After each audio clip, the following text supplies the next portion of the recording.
Hello and welcome back to my channel. In today's video I'm going to be filming February's wrap up. I read 7 books this month, so let's talk about all the books that I read this month. If you like this video or like any bookish content, then please don't forget to give me a subscribe and click the notification bell to be notified every time that I do upload. I upload on a Sunday every single week for you guys, and don't forget this video a thumbs up if you enjoyed it.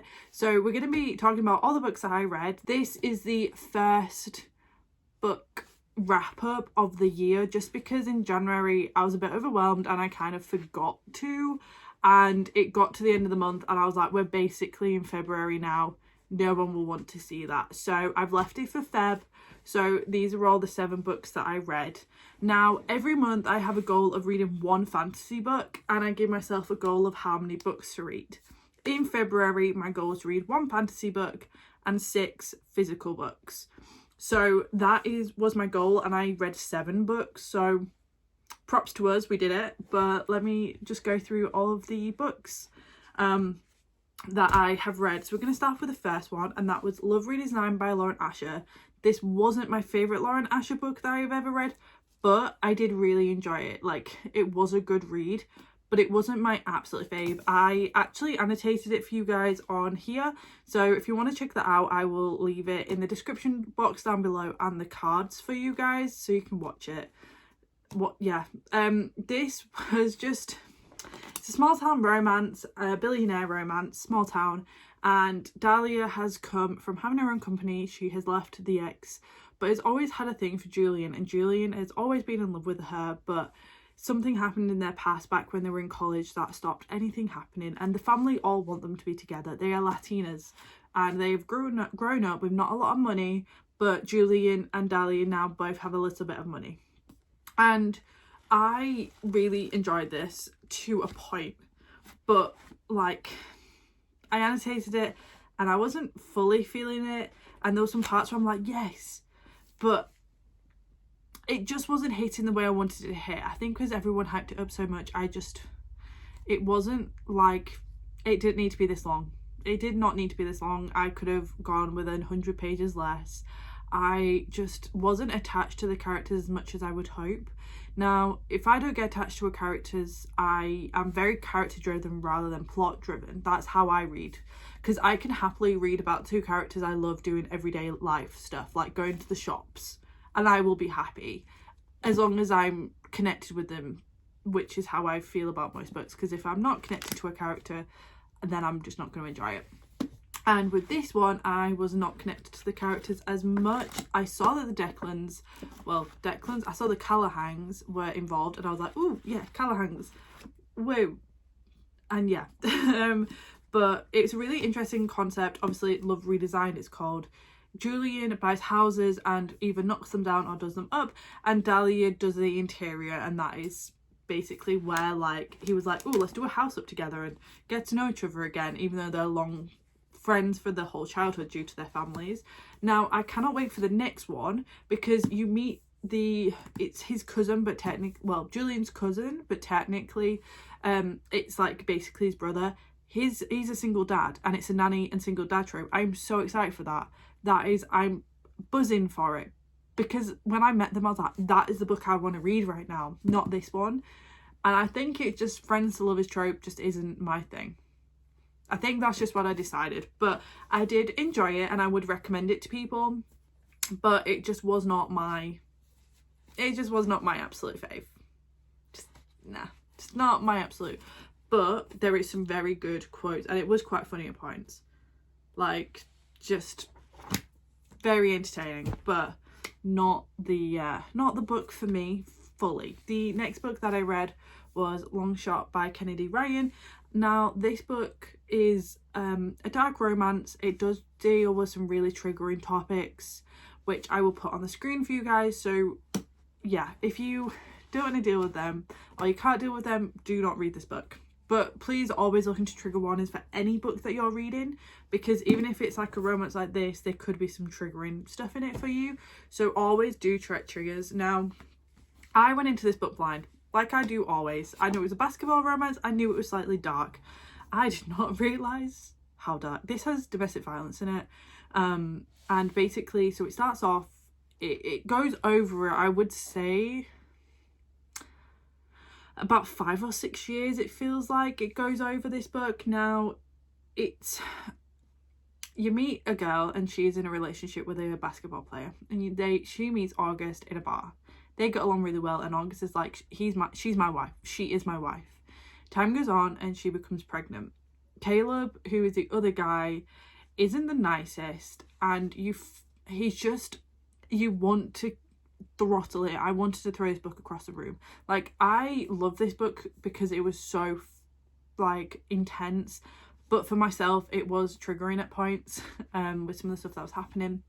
But I was like, I need to know she's got a happy ending. So like myself, I was like, I need to know she's got a happy ending, so I kept reading this book. But I can't really say much about this book without spoiling it, but there is a happy ending, so win-win. There is a pregnancy trope in this, and it's a basketball trope. To say this is a basketball trope, like, I read the right move and was like, oh, it possibly might be like right move. It's really not, guys. It really is not. But yeah, I enjoyed it. I liked it. I have got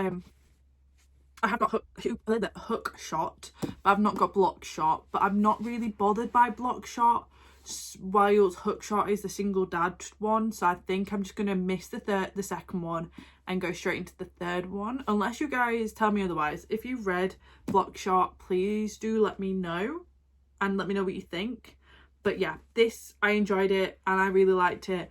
But check triggers, and there is a happy ending in the end, but it is quite intense, and it does get quite intense because she goes into some details about some stuff that isn't the nicest thing in the world.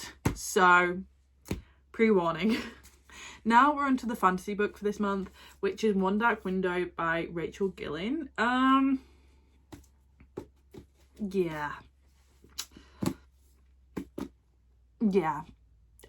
This book just, yeah, did not do it for me. This was 2 stars.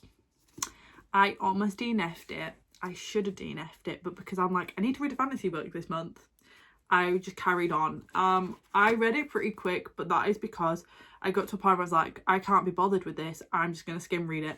And I literally just read it just to get through it really quickly. I did not understand the plot. I did not understand the characters. I did not have any world building. I did not know what was going on. There is these cards. They're trying to collect them. And yeah, like, there's some powers that are going on and I don't even know. It was just not for me.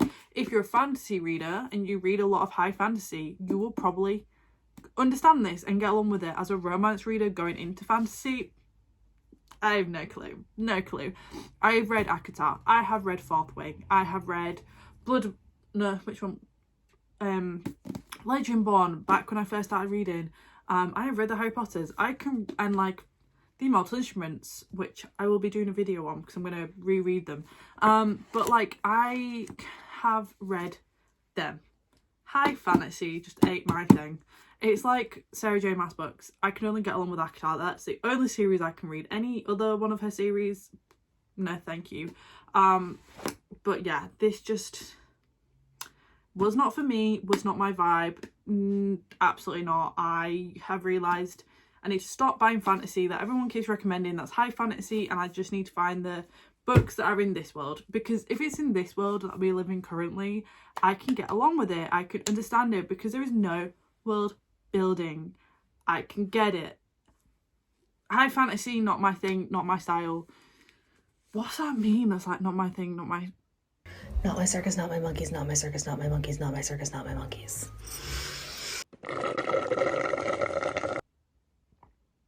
I really fancy Starbucks right now, I won't lie. We may get ourselves one later. Ooh. Now we're into the books. So 3 of these books are in a mood reading wrap-up. Well, a mood reading vlog. That's our next video. But the first one, oh my god. So this is Indigo Ridge by Devney Perry. I saw this in Waterstones when I went a couple of weeks ago, and it was in buy one get one half price, and I went, mine. This has been on my Kindle for months. Like, I bought it for this book club that I used to do, but it didn't really go anywhere, didn't really happen, didn't really work. So would like to start one of them though, but I'll just be part one. But it didn't really work. So I was like, sorry, and I was like, I've got it on my Kindle, so if I buy it physically and start reading it physically, I've got it on my Kindle whilst I'm at work, because I like reading books that are on my Kindle and physically. So I was like, I'm gonna get this. I'm already buying books, I might as well get it. Oh my god. I have now got the entire collection. It's over there. I bought it myself for my birthday. I read this, devoured it. This is a murder, well, kind of murder mystery romance, cowboy, small town. So this is a small town romance, right? Small town cowboy romance. She comes in as the chief of police for this small town, and her granddad is the mayor for it. Chill. They find this girl, and it's on oh my god, what ranch? Eden Ranch, because of the Edens. It's on Eden Ranch, and it is a young boy that finds this young girl, and the main character, Griffin, who they've already slept with each other in the back of his truck on the first night, because he thought that she was out of town and not the new chief of police, which you're already like, yes. Now this suicide happens, and she is like, this is not a suicide. Not in a million years is this. So she is going through the motions of like being like, what's going on? And Griffin's there and is like, I'm gonna protect you because this is a small town and you're an outsider coming in. And so they go around together and they solve it, and things happen and romance happens, and oh my god, like, it's just, I don't know, it's a very thin book. I read this and I think I read the majority of it in a day. I think I read like 90 pages or something in one day, and then the next day I literally just threw it and finished it, because like, I don't know what's in Devney Perry's writing, but I was just like hooked, and I need everyone to read the series. I've only read 2 of them, but you know, I'm going to carry the rest of them on. Literally after the book I finished, I think I'm going to read the 3rd one. But these books are just everything. Like, this series is about the Edens, and it's found families, and in the past 2 that I've read, I'll explain the next one, but the girls are finding a found family as well, and it just makes my heart that the girls have also found the found family. And like, you learn things in this book and you just like, that just makes my heart. And the Edens are just everything. Like, they're just everything. So then, to say that, the next book I read was Juniper Hill, by Devney Perry, the 2nd one. Now this is about a single mum. She comes into town, she's from the city, she used to have money, but she comes in and she has to work in the hotel, which is the Eloise Hotel, which the Edens own. Now Eloise, she is like, you're moving in with Knox because you can't find a place to live and I need you. So you're moving into Knox's loft, which is like an apartment, and she has this young kid, and Knox is like this grumpy chef, and he is just like, yeah, okay, whatever. He gets really grumpy at her when her son can't go to sleep, and like, she's just like overworked and overthinking, like trying to deal with like having a very, very, very young kid that she should still be on maternity leave, but she can't afford to be. She has to work.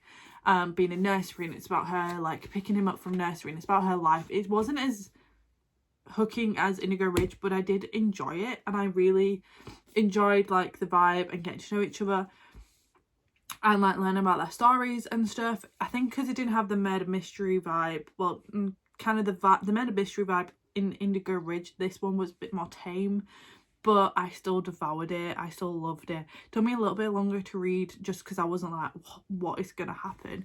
But it's just but something did happen that I was like, this is gonna happen, but I don't know when it's gonna happen, but it happened, and I was like, I'm very happy that did happen. Even though I anticipated it happening, I'm glad it did, because it needed to happen for the story. But I loved it. If you want to read these books, they're now published by Penguin, please do go pick them up. They're all amazing, and every single one of them is a floppy book, which is just what we need in our lives. Floppy books is the way to go, and Penguin has started doing that, and we love them for it. And then the next book I read was The Chase by Elle Kennedy. This is the first one in the Blair You series. And is it as good as the Off Campus series? No. Is Fitz, though, the book boyfriend for me out of so far the Blair U series and the Off Campus series. Yes, it doesn't beat Luke Ryder, I won't lie, but Fitz, tattooed artist, hockey. What more do I need to say? Book boyfriend, yes please. Dark hair, scrumdiddlyumptious. This book is about Summer, which is Dean's sister, and obviously Dean has left and she's still in Blair U. It's her first year, so you actually learn about Summer coming in Dean's book, which is the score, and Fitz is having to live with her, and he's always had a crush on Summer but never knows what to do, and said something to Garrett at one point, and Summer overheard it and was like, I don't like you anymore. And it just was about them, and there's a scene in this and it's so funny. I did the sound on TikTok. It is the funniest thing ever. But yeah, this book is just everything. I read this in about 2 days. I like reading Elle Kennedy's books in this series because it's ice hockey, it's chill, it's easy reading, not too impressive. Like, it's not great, it's not worst. I can read them in a day, I can read them in a couple of days. Like, these for me are like, I wanted to read a book quick, this is the book I pick up. However, can I wait for Bianca's book? Because apparently there is things that you don't realise happen, but you meet Bianca in this one, and she is actually the coach's daughter, which I think is going to be really interesting. So I'm very, very interested. That one is called The Risk, and I think I'm going to read it this month, which is May. So yeah, I really enjoyed this. I loved it. Then the final book that we have finished in February, Stealing Home by Grace Reilly. The next one hasn't come out yet, which is going to be Izzy's book, but I really enjoyed this. Doesn't beat Breakaway and Cooper Callahan. Cooper Callahan is just everything. Like, he is just scrumdiddlyumptious. But I really enjoyed this. This has a woman in STEM, but she's having to hide it from her family because they just want her to be a teacher, and she's like, I don't want to do that, but I can't really tell you the truth, so she has to hide that fact.